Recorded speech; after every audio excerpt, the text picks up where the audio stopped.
जय हिंद। नमस्कार साथियों, मैं प्रवीण कश्यप और आप देख रहे हैं एग्जाम सफ़र। साथियों, आज की क्लास होने वाली है शिक्षा के तकनीकी परिप्रेक्ष्य।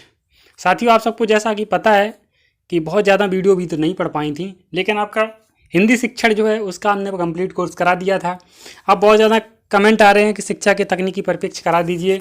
तो साथियों, एग्जाम के बीच में बहुत ज़्यादा समय नहीं है, इसलिए आपकी सीधी सीधी यहाँ से हमने PDF जो नोट्स है उसी की बना के रख दी है। इसी से ज़्यादा क्वेश्चन फंसने वाले हैं। आइए साथियों, फर्स्ट क्वेश्चन देखते हैं। कह रहे हैं कंप्यूटर सहायक अनुदेशन का विकास कब हुआ? तो 1961 में हुआ। कब हुआ साथियों? 1961 में हुआ। अगला क्वेश्चन कह रहे हैं कंप्यूटर सहायक अनुदेशन का विकास किस विश्वविद्यालय में हुआ? तो ये हुआ इलिनोइस विश्वविद्यालय में हुआ था। अगला क्वेश्चन साथियों है कंप्यूटर सहायक अनुदेशन की विशेषता है। तो कंप्यूटर सहायक अनुदेशन की विशेषता कौन सी है? नवीन एवं मौलिक प्रणाली, अभिक्रमित अध्ययन पर आधारित और व्यक्तिनिष्ठ अध्ययन का एक रूप, उपरोक्त सभी। तो ये सभी इसके आंसर हो जाएंगे। अगला साथियों क्वेश्चन है कंप्यूटर सह अनुदेशन का दूसरा नाम है। तो कंप्यूटर सह अनुदेशन का दूसरा नाम है कंप्यूटर सह अधिगम। तो अनुदेशन को अधिगम याद कर लो, बाद में की तो वही लिखा है कंप्यूटर सह अधिगम। तो सी ऑप्शन इसका करेक्ट हो जाएगा। आगे क्वेश्चन देखेंगे हम लोग साथियों। कंप्यूटर सहायक अनुदेशन का विकास सर्वप्रथम कहाँ हुआ? तो ये आपका अमेरिका में हुआ था। अगला है कंप्यूटर सह अनुदेशन की प्रक्रिया में प्रमुख रूप से भागीदारी होती है। तो किसकी होती है? शिक्षक की भी होती है, छात्र की होती है, कंप्यूटर की भी होती है, उपरोक्त सभी। देखो, बिना शिक्षक के कंप्यूटर पढ़ाएगा कौन? और पढ़ाएगा तो पढ़ाएगा किसे? शिक्षक को, छात्र को। और कंप्यूटर जब पढ़ाना है तो बिना कंप्यूटर के कंप्यूटर पढ़ाना भी मुश्किल है, इसलिए डी ऑप्शन करेक्ट हो जाएगा।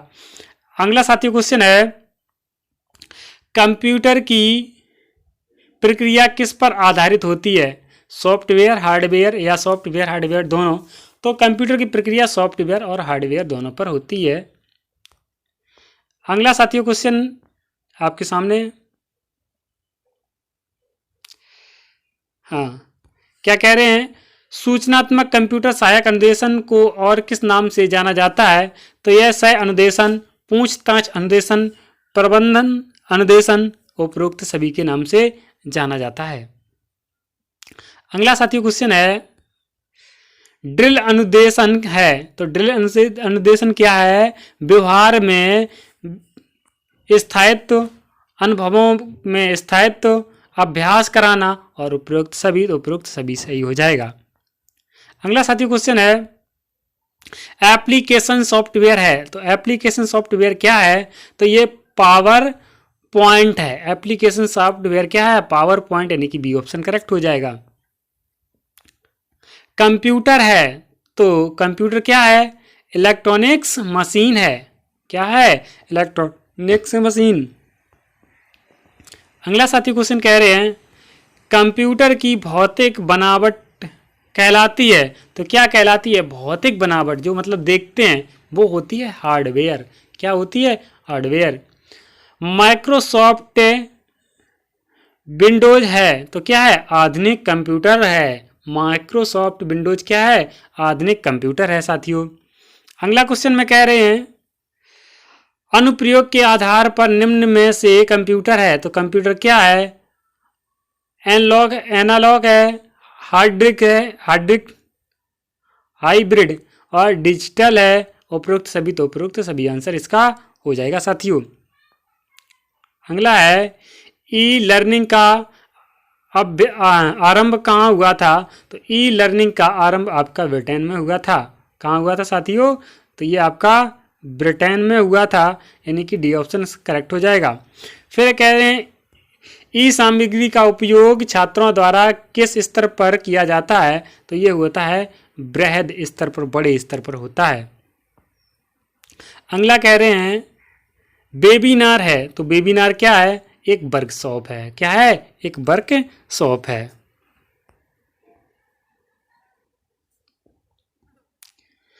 आभासी कक्षा कक्ष है, कैसा है? ऑनलाइन पोर्टल है। आभासी कक्षा कक्ष ऑनलाइन पोर्टल है। अगला क्वेश्चन माइक्रोसॉफ्ट वर्ड का उदाहरण है, तो क्या है? एप्लीकेशन सॉफ्टवेयर का। क्या? माइक्रोसॉफ्ट वर्ड उदाहरण किसका है? एप्लीकेशन सॉफ्टवेयर का। अगला साथियों क्वेश्चन है, इंटरनेट की उस सेवा को जो वीडियो एवं ऑडियो वार्तालाप प्रदान करती है कहते हैं, तो उसे कहते हैं वीडियो कॉन्फ्रेंसिंग। क्या कहते हैं? वीडियो कॉन्फ्रेंसिंग कहते हैं।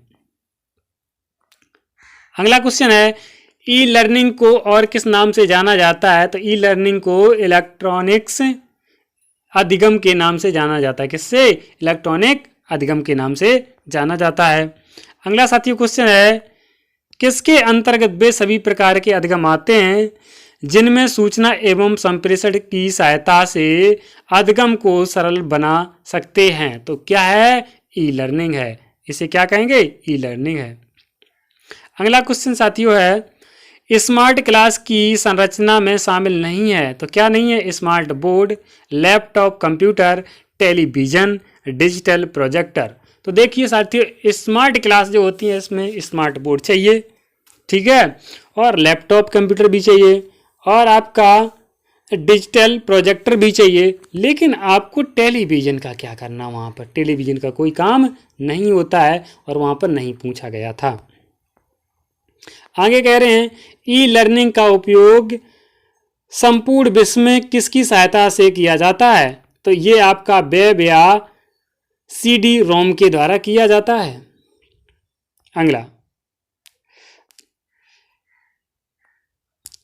आज के समय में कौन सी शिक्षा अपने नए आयाम स्थापित कर रही है? तो ये आपकी है दूरवर्ती। क्या होगा? दूरवर्ती। 12 का बी ऑप्शन करेक्ट हो जाएगा। अगला साथियों है, आधुनिक युग की महत्वपूर्ण देन है, तो क्या? आधुनिक युग की महत्वपूर्ण देन कंप्यूटर है भैया। कंप्यूटर के बिना आजकल कुछ नहीं हो रहा है। ई लर्निंग में महत्वपूर्ण कौशल कौन सा है? तो ई लर्निंग में महत्वपूर्ण कौशल लेखन के माध्यम से विचार करने की क्षमता। साथियों, मैंने इसके पहले से टिक लगा के रखे हैं ताकि एग्जाम के समय में अच्छी सी तैयारी आपकी कम समय में कराई जा सके। अगला है, ई लर्निंग की विशेषता है।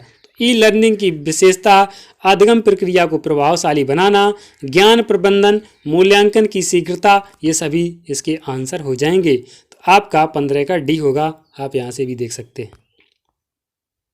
अगला इसका आंसर सॉरी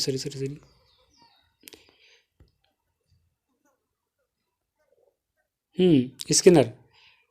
अगला कह रहे हैं, शिक्षण की विशेषता है, तो शिक्षण की विशेषता आपकी छात्र को सामाजिक मूल्यों का कराना, औपचारिक व अनौपचारिक दोनों ही हो सकता है, सतत गामी प्रक्रिया होती है, उपरोक्त सभी, यानी कि डी ऑप्शन। तो उपरोक्त सभी के साथ चले जाएंगे। अगला कह रहे हैं, शिक्षक का उद्देश्य निर्देशित किया है, तो क्या है? शिक्षक का उद्देश्य निर्देशित किया है या करना है, तो क्या है? स्मिथ। किसने कहा था? स्मिथ। शिक्षण के अंग हैं, तो शिक्षण के अंग सीखने वाला और सिखाने वाला दोनों शिक्षण के अंग हैं। बिना सिखाने वाले के सीखोगे कैसे, और बिना सीखने वाले को सिखाओगे किन्हें? ये भी बात है। आगे कह रहे हैं, एक उत्तम शिक्षण की प्रमुख विशेषता है, तो छात्र क्रियाशील रहते हैं। उत्तम शिक्षण में छात्र जो होते हैं वो गाते नहीं है, क्रियाशील रहते हैं। छात्र शिक्षक के संबंध मधुर होते हैं, ये भी बात सही है। व्यक्ति स्वयं सीखने के लिए प्रेरित होता है, उपरोक्त सभी, तो उपरोक्त सभी चले जाएंगे।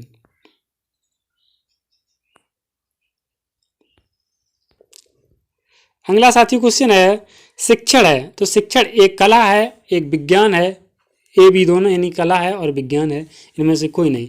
तो शिक्षण क्या है? कला और विज्ञान दोनों है, यानी कि सी ऑप्शन के साथ चले जाएंगे।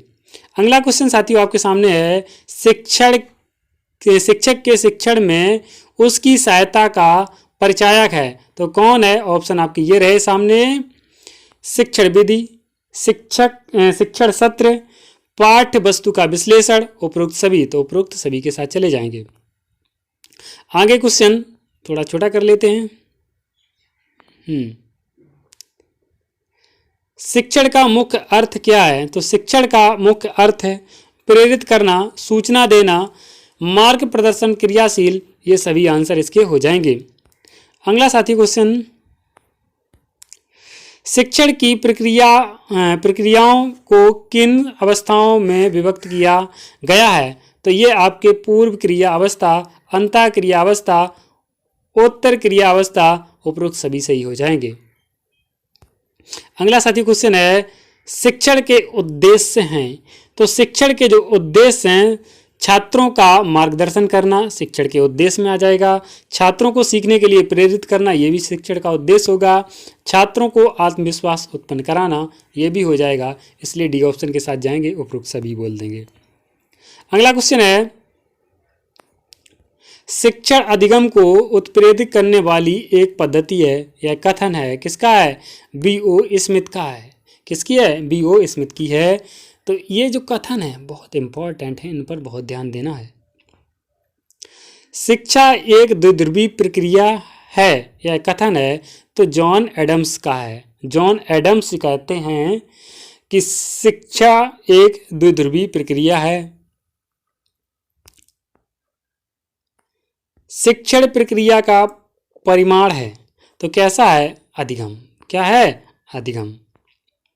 अगला क्वेश्चन साथियों है, शिक्षण की प्रक्रियाओं के अनुभव एवं क्रियाओं से डॉट डॉट होता है, तो क्या होता है? अधिगम होता है। क्या होता है? अधिगम। साथियों आज की वीडियो को यहीं एंड करते हैं। दूसरी वीडियो में आपका फटाफट शिक्षा के तकनीकी परिप्रेक्ष्य करा दिया जाएगा। Thank you for watching. मिलते हैं नेक्स्ट वीडियो में।